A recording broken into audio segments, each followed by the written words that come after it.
So we leave your questions for the team until the second press conference that's looking forward to Saturday match, and direct your questions to Richard about today's match. You can ask him what to ask. Yeah.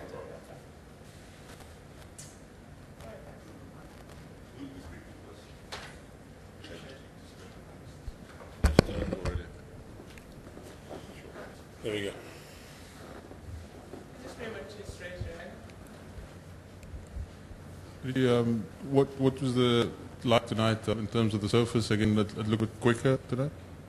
Yeah, we weren't. It's not your typical top confidence for wicket. There was a pace and bounce and quite a sea movement in front of the new ball.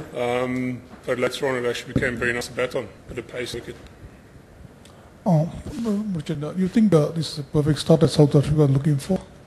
You never really perfect start, I suppose. It's always a game which you come out and you roll out skills and game plans and that sort of stuff. And when we did it today, so we're happy with it. You can just talk. Yeah, well, I see somebody looked at this. And from your side, I'm sure you'll be happy with getting some runs tonight. Yeah, you always want to start off with any competition or any series that you go into with some runs and looking forward and displaying your game plans out and moving forward from there. So it was good to get some runs under the belt.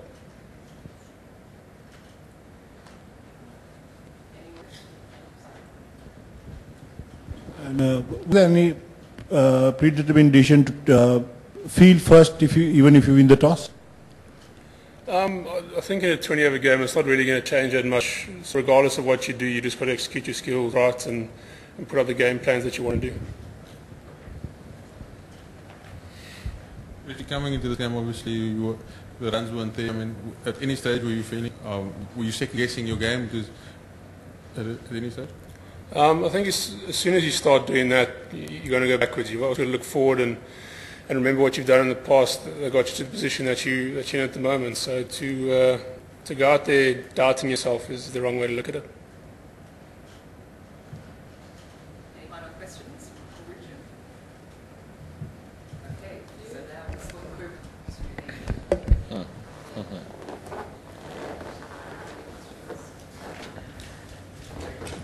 Maybe now with both teams through the Super 8, would it be fair to say that the intensity levels would be a little bit less come next time?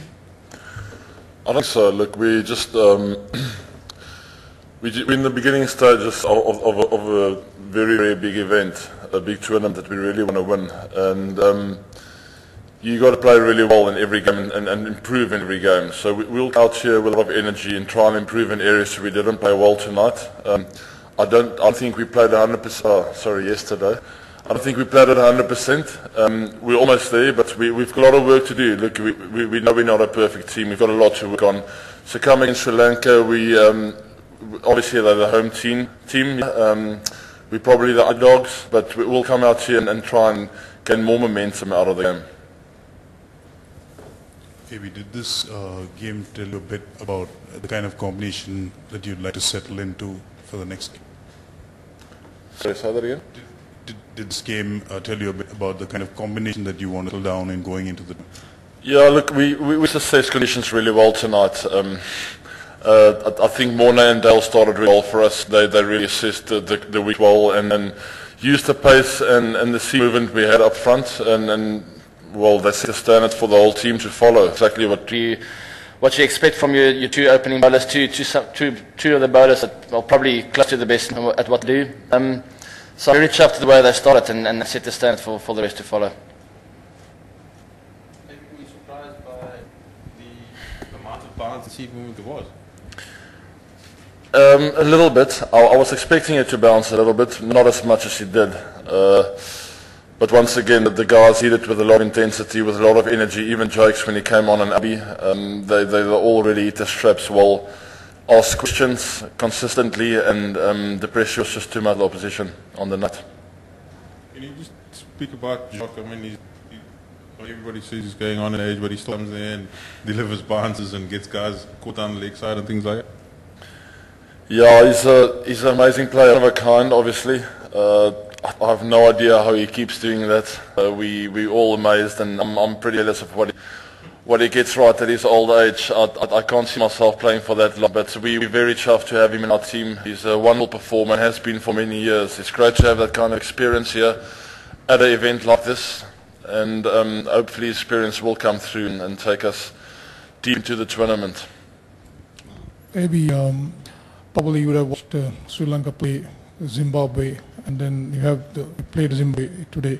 I mean, I think you found out some things about the whole team because you're meeting them on Saturday. Sorry, just come in. Yeah, you've seen Sri Lanka play, and you played the Zimbabweans today as well. So you have some idea of what the home team is capable of giving you on Saturday. Yes, we know the Sri Lankan team really well. We've obviously seen them play for quite a few years now. We played them in home series in South Africa not too long ago. No T20 games though, but they're obviously a very talented team, and especially at home, they know the conditions really well. They played a good game against Zimbabwe also the other night. They're also full of confidence, and even though it's a rubber, I think there's lots to gain out of this game. I think it'll be good for both teams to get a bit of momentum, a bit of confidence. I'm not too fussed about the result. One is to play good cricket leading up to the Super 8. I think it's really important to feel confident with your combinations and with the kind of cricket that you're playing. We know we can beat any team on the day, and to go into the Super 8 with a good mindset is key for us. Maybe now. You fielding first, was it that you want to give the bowlers an opportunity, or because your batters get that, need to bat long? I just looked at the wickets. I had chat to Gary before the game, and we felt that bowling first would give us a better opportunity to win the game. It's as simple as that, really. We do pretty much we do the same kind of thing before every game.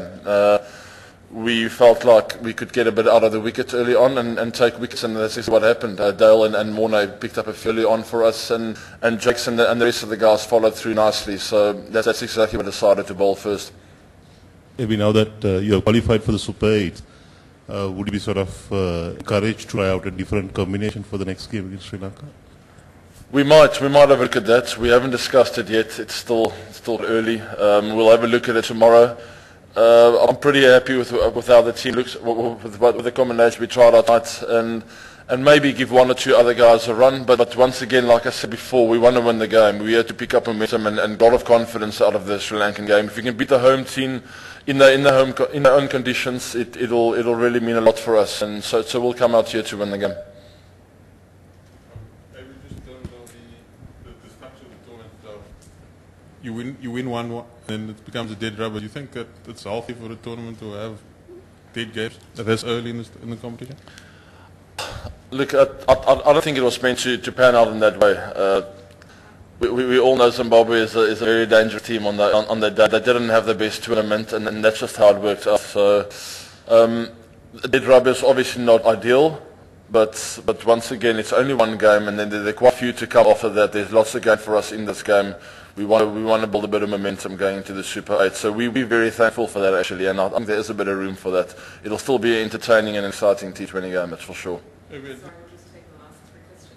Maybe just on the team was quite ill before. Is everybody okay? And Farhan coming to the side, can you just comment on what thinking was behind it? Yeah, everyone's ready to go. We were all a little bit down not too long ago. I think it's just us being in a different continent. Once again, the guys just picked up a bug somewhere. I'm not sure if it was food or water or what, but the guys are ready to go. We took a few rehydrates, and the management team looked after us really well. Fudgy, yeah, it's great to have him in the side. Obviously, he's a wonderful finisher, and I think that's his role at 6.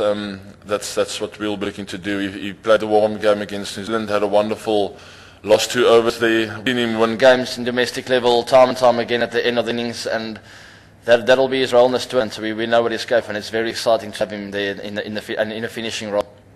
Maybe this is your first visit to Hambantota. You thought the conditions here? Over here. Yeah, it surprised me a little bit. I mentioned earlier that it seemed a little bit more than I thought it would, and swung quite a bit. There's a bit of bounce as well. I was surprised with the fact that it didn't turn. I'm expecting a bit more turn against the Sri Lankans, and Other than that, it was a good cricket wicket. Like Richard said earlier, it came onto the bat nicely. Once you got through the first few overs, we'll be looking to assess once things against Sri Lanka, adapt to the conditions as quickly as possible, and try and get the momentum that we're all looking for. Maybe Sri Lanka's attack again has a bit of a unique about it with Mendes and Malinga. Mendes wreaked havoc here previous night. What are you doing to prepare for them? And he's maybe not a bowler that South Africa have seen as much as some of the other teams. Yeah, they're all over a wonderful team. They've got a lot of match winners, and we know it's going to be a tough one, especially in the home conditions. A guy like Mendes is obviously a world-class bowler. We've seen him perform under pressure, and we've seen him break down under pressure before as well. So hopefully we'll be getting the upper hand against him and not let him bowl to us. Like I said, he's a world-class bowler, and on his night he'll pick up wickets, but hopefully not against us. Okay, thank you to all of you. Thank you very much. And just a reminder that for the second press conference, the comments and images are embargoed until 11 a.m. tomorrow morning. That's for the AB's pre-